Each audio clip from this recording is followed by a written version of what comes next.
প্রতিদিনের মতো প্রতিদিন আমরা রাত্রে আইন শৃঙ্খলা বাহিনী সবাইকে নিয়ে এবং আমাদের সচিব আমাদের যাকে যাকে প্রয়োজন সবাইকে নিয়ে আমরা সভা করে একটা মিটিং করে থাকি। সেই দিনের কর্মকাণ্ড এবং আগামী দিনে কি হতে পারে সেই নিয়ে আলোচনা করি। আপনারা জানেন যে আন্দোলনটি চলছে সেই আন্দোলনটি মাঝে মাঝে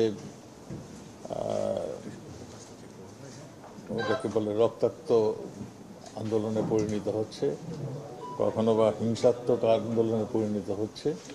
সেই জন্যই আমাদের সবসময় আমরা যাতে করে এই আন্দোলনে যানবাহনের ক্ষতি না হয় এবং দেশের সম্পদ রক্ষার জন্য আমরা এই অনুষ্ঠানটি আমরা এই বসে থাকি। আজকে বসে আমরা সিদ্ধান্ত নিয়েছি ঢাকা মহানগর, ঢাকা জেলা, গাজীপুর মহানগর, গাজীপুর জেলা, নারায়ণগঞ্জ ও নরসিংদী জেলার পরবর্তী নির্দেশনা না দেওয়া পর্যন্ত কারফিউ অব্যাহত থাকবে। আগামীকাল রবিবার হতে সকাল 6টা থেকে রাত 9টা পর্যন্ত কারফিউ শিথিল থাকবে। আমরা 7টা ছিল আগে, সেটাকে 6টা করা হলো এবং 8টা ছিল সেটাকে 9টা করা হলো। কারফিউ এই সময়টুকু শিথিল থাকবে। অন্যান্য জেলায় ক্ষেত্রে জেলা প্রশাসক আইন শৃঙ্খলা রক্ষাকারী বাহিনী সমন্বয় করে স্ব জেলা কারফিউর বিষয়ে সিদ্ধান্ত নেবেন। আপনারা জানেন রংপুরে আমাদের ইউনিভার্সিটির সামনে একটি আমাদের এক ছাত্র নিহত হয়েছিল। আমরা সেই জন্যই আমরা প্রাথমিকভাবে মনে করেছি যে 2 জন পুলিশ সদস্যকে আমরা সেই জন্য তাদেরকে বরখাস্ত করা হয়েছে, সাসপেন্ড করা হয়েছে। এটাই ছাত্রদের দাবি ছিল, সেটা করা হয়েছে। আপনারা এও জানেন গতকাল খুলনায় একজন পুলিশ সদস্যকে নৃশংসভাবে পিটিয়ে এই আন্দোলনকারীরা হত্যা করেন। তারপরেও পুলিশ সর্বোচ্চ ধৈর্যের পরিচয় দিয়েছেন। আমরা পুলিশ বাহিনী সবসময় মানুষের হেফাজতের জন্য, জানমালের হেফাজতের জন্য কাজ করেন এবং পুলিশ চরম ধৈর্য সহকারে এই আন্দোলন শুরুর থেকেই এর মোকাবেলা করে আসছেন। আপনারা এও জানেন এইচএসসি পরীক্ষার্থী মাননীয় প্রধানমন্ত্রীর একটা নির্দেশনা ছিল যে পরীক্ষার্থী এবং ছাত্রদের জামিন দেওয়া, তাদেরকে জামিনে ছেড়ে দেওয়ার নির্দেশনা তিনি দিয়েছিলেন। এই পর্যন্ত এইচএসসি পরীক্ষার্থী 2/8/24 তারিখে 75 জন এবং 3/8/24 তারিখে 59 জন, এই 2 দিনে মোট 134 জন ছাত্র এবং পরীক্ষার্থীকে জামিন দেওয়া হয়ে গিয়েছে। এবং আমরা আরও পরীক্ষা নিরীক্ষা করছি যে সমস্ত ছাত্র এই ধৃত হয়েছে তাদেরকে আমরা ছেড়ে দেওয়ার জন্য একটা উদ্যোগ নিয়েছি। যারা যারা আছে তাদেরকে আমরা ছেড়ে দিচ্ছি। তবে স্পেসিফিক কারোর বিরুদ্ধে যদি, যেমন ওই যাত্রাবাড়িতে মেরে লাশ ঝুলিয়ে রেখেছিল যেই ছেলেটি, এইরকম যদি স্পেসিফিক কেউ নামে এইরকম থাকে তার বিষয়ে আমাদের আইন অনুযায়ী ব্যবস্থা নেওয়া হবে। বাকি সবগুলোকেই আমরা জামিনে ছেড়ে দিচ্ছি। আমরা দেখেছি, আমরা সব আমার দাবি, কোটা আন্দোলনকারীর সব দাবি আমরা মেনে নিয়েছি। যেগুলি তাদের দাবি ছিল সব দাবি কোর্ট এবং আমাদের থেকে মানা হয়ে গিয়েছে। তারা যা যা পরবর্তী দাবিগুলি করেছিল পুলিশের বিচারের আওতায় আনার, সেও আমরা করেছি। আমার মনে হয় এখন সময় আসছে আমাদের প্রিয় ছাত্র ভাইরে, তারা যেহেতু তাদের আর কোনো দাবি অবশিষ্ট নেই, তারা আন্দোলন থেকে তাদের স্ব ক্ষেত্রে চলে যাবেন, এটাই আমরা আশা করি। আর তারা এখন আমরা যা দেখছি আন্দোলন যেই জায়গাটিতে গিয়েছে এইটা তাদের কাম্য কোনোদিনও ছিল না আমরা মনে করি। এখন রাজনৈতিক দলের কাছে, যারা নাকি সবসময় রাষ্ট্রদ্রোহী কাজে সবসময় ব্যস্ত থাকতো জামাতে ইসলাম এবং আমাদের বিএনপি। আপনারা দেখছেন সবসময় তারা ধ্বংসাত্মক কাজে লিপ্ত ছিল, দেশকে কেমনে একটা বিপর্যয় ঘটাতে পারে, দেশকে একটা অকার্যকর দেশে পরিণত করার জন্য তারা শুরু থেকেই চেষ্টা করছিল। আজকে তাদেরই ইসের মধ্যে তারা পড়ে গেছে বলে আমরা মনে করছি। সেই জন্যই আপনাদের মাধ্যমে তাদের নিকট আহ্বান, তারা যেন তাদের লেখাপড়ায় ফিরে যান, যেহেতু তাদের সমস্ত দাবি মেনে নেওয়া হয়েছে। এরপরও যদি তাদের কিছু বলার থাকে তাহলে মাননীয় প্রধানমন্ত্রী, তারা মানে দাবি জানালে মাননীয় প্রধানমন্ত্রীর দরজা সবসময় খোলা আছে এবং সেটা তিনি ঘোষণা দিয়েছেন। তাদের কোনো কিছু বলার থাকলে তারা যেন বলতে পারে। আপনাদেরকে ধন্যবাদ।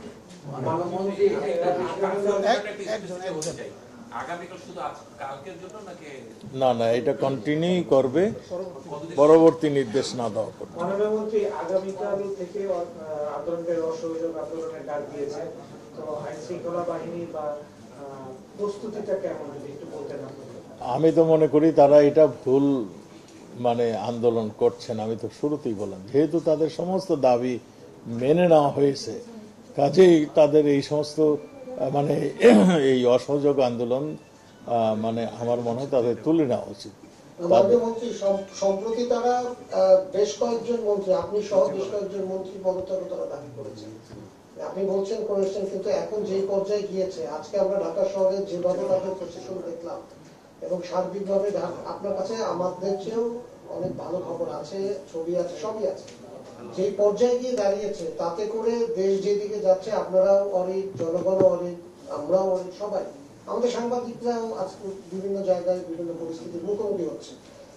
আপনাদের সাংবাদিক কিন্তু দুইজন মারা গেছে, একজন মেয়ে সাংবাদিক লাঞ্ছিত হয়েছে। আমি তো সেটাই বলছি না, সেটাই আপনাকে মনে করিয়ে দিলাম। হ্যাঁ, সাংবাদিকরা মারা গেছে এবং সাংবাদিকরা পুলিশের গুলিতেও মারা গেছে, ওদিক থেকেও আমরা পিটুনি খাচ্ছি। কাজে সাংবাদিকরা না না, এই আন্দোলনে পুলিশের গুলিতে কেউ মারা যায়নি। মারা গেছে না, এই আন্দোলনে যায়নি। মেহেদীর গায়ে পুলিশের বুলেটেরই আঘাত ছিল। আমি সেই তর্কে যাচ্ছি না মাননীয় মন্ত্রী, সেটার বিষয় না, কিন্তু যে বিষয়টিতে যেই জায়গায় গিয়ে এখন পরিস্থিতিতে পৌঁছেছে, তাতে করে for the sake of betterment বা কোন একটা ভাইব তৈরি করার জন্য হলেও, এই যে অন্যদের কথা তো বলতে পারবো না, আপনি সহ অন্যদের সেই স্যাক্রিফাইসটা করার সময় আছে কিনা যে মন্ত্রিত্ব থেকে আপনারা সরে দাঁড়াবেন? তো প্রয়োজন হলে যে এইরকম যদি কিছু সিচুয়েশন আসে, মাননীয় প্রধানমন্ত্রী যদি মনে করেন, তো আমরা সবসময় দেশের জন্য কাজ করি, আমরা সেইটা করবো যদি প্রধানমন্ত্রী মনে করেন। প্রধানমন্ত্রী, আপনি বলেন যে এই আন্দোলনে পুলিশের গুলিতে মারা যায়নি, তাহলে কাদের গুলিতে মানুষ মারা গিয়েছে? আপনার জানা উচিত মাননীয় সাংবাদিক, আজকে আমাদের কাছে যে গুলির ইগুলো আমরা পেয়েছি, এগুলি অনেকগুলোই পুলিশের রাইফেলের গুলি নয়, পুলিশ ইউজ করে না এগুলো।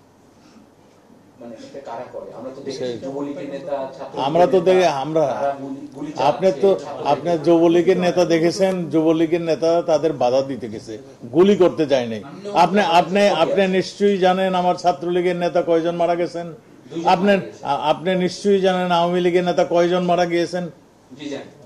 আপনি তাহলে আপনি সেইটা না জিজ্ঞাসা করে আপনি উল্টোটা জিজ্ঞাসা করলেন। শিশু মারা গিয়েছে, ইউনাইটেড নেশন বলছে, এই ব্যাপারে আপনার মন্তব্য কি? আপনার পাশে আইজিপি আছেন, উনি 32 জন শিশু না, শোনেন, শিশুর ডেফিনেশনটা বোধহয় আপনি সঠিকভাবে ব্যাখ্যায়িত করছেন না। না না না, শিশুর মানে একটা সংজ্ঞা আছে, শিশু কাকে বলে। শিশু 18 বছরের কিশোর বলে, শিশু বলে না। আর 18 বছরে আমার মনে হয় সে যৌবন প্রাপ্ত হয়ে যায়, সে তখন আর কিশোরও থাকে না, সে একটা যুবক আমাদের মতে। কিন্তু এটা একটা মানে যেহেতু একটা বয়সের একটা বার রয়েছে, সেই জন্য তাকে এখন কিশোর বলা হয়। 16 মানে শিশু, কোনো শিশু এখানে মারা যায়নি। শিশু বলতে আমরা যেগুলি বুঝি, সেই কোনো শিশু মারা যায়নি এখানে। হয়তো 2-1 কিশোর মারা গিয়েছেন। আপনারা জানেন এই আন্দোলনের সময় ঢাল হিসাবে নিয়ে আসছিল, তাদেরকে ঢাল হিসাবে নিয়ে আসছিল। তারা সামনে ছিল, পিছনে ছিল আসল মানে যাদের এই যে চেহারাটা, তাদের মানে শিশুদের আড়ালে, যে আপনার শিশুদের আড়ালেই তারা ছিল। কাজেই এই পিছনের শক্তিটাই রুখতে এই ঘটনাগুলি ঘটেছে। আমাদের মন্ত্রী একটা বিষয় হলো যে গতকাল আজকে যে কর্মসূচি দেওয়া হয়েছে অসহযোগ আন্দোলনের, সেখানে আপনাদের কি প্রস্তুতি আছে এই অসহযোগ আন্দোলন নস্যাৎ করার জন্য? আমরা নস্যাৎ করতে চাই না তো। আন্দোলন যদি দেশের জনগণ আন্দোলনে যুক্ত হবে, সেগুলি আমরা নস্যাৎ করতে চাই না। সেক্ষেত্রে কি তারা কোনো ধরনের আক্রমণের শিকার হবে না? নিশ্চিত কোন দল থেকে কেউ এখন কে আপনাকে যদি মারে আপনি মার দিবেন না? আপনি কি বসে থাকবেন? আপনাকে যদি কেউ না আপনাকে যদি কেউ আইন শৃঙ্খলা বাহিনীর জীবন রক্ষা করার দায়িত্ব, সেলফ ডিফেন্সের দায়িত্ব কিন্তু অধিকার তাকে দেওয়া আছে, আপনারও অধিকার দেওয়া হয়েছে। আপনাকে যদি কেউ অ্যাটাক করে, আপনার প্রাণ রক্ষার্থে, আপনার সম্পদ রক্ষার্থে আপনি সেলফ ডিফেন্সে যেতে পারেন, এটার আইনগত অধিকার। এটা আমার মনে হয় এই আপনারা অন্য লাইনের কথা শুরু করে দিয়েছেন। আপনি কিন্তু সবসময় এই ধরনের সুন্দর সুন্দর কথা বলে বিভ্রান্ত করেছেন।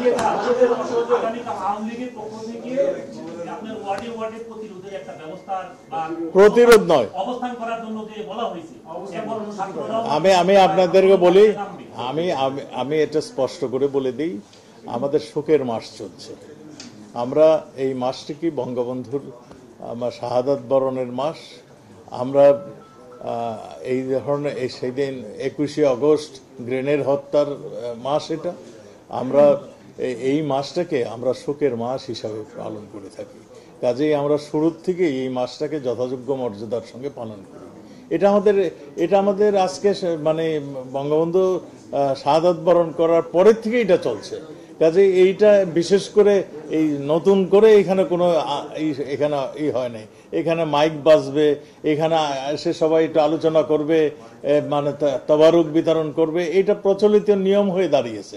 কাজে এই মাসের জন্য কোনো স্পেশাল, কোনো দিনের জন্য স্পেশাল কিছু হচ্ছে এইটাই শেষ। ছাত্ররা অনেকগুলো দাবি করেছেন, তার মধ্যে বিশ্ববিদ্যালয়ের ভিসির পদত্যাগ আছে। আইন শৃঙ্খলা বাহিনীর আপনারা শুধু রংপুরের 2 জন কর্মকর্তা বা সদস্যকে করেছেন, তারা প্রত্যেকটা জায়গায় যে হত্যাকাণ্ড হয়েছে এভাবে পুলিশদের বা এই কর্মকর্তাদের মানে বরখাস্ত চেয়েছেন। আরো অনেকগুলো দাবি আছে। আপনি কি মনে করেন যে বাদ বাকি কর্মকর্তাদেরও এভাবে তারা পদত্যাগ করবে কিংবা তাদের বরখাস্ত করা হবে? আরেকটা বিষয় যে বাংলাদেশের সংবিধান অনুসারে আপনি বলেন শিশু মারা যায় নাই, তাহলে শিশুর মানে ডেফিনিশনটা কি? ওদের কিশোর বলে, ওই যে আপনার যারা মারা গেছে তারা কিশোর, শিশু না। শিশু বলতে আমরা মনে করি একদম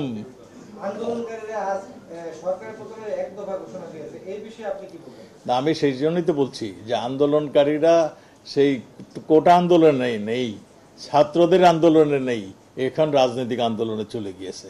কাজেই এইটা আর ছাত্রদের মিসলিড করে, মিসগাইড করে, ভুল বুঝিয়ে এই আন্দোলন অন্যদিকে নেওয়ার জন্য যারা প্রচেষ্টা নিছে তারাই এই কাজগুলি করছে। Thank you. আমার মনে হয় এনাফ।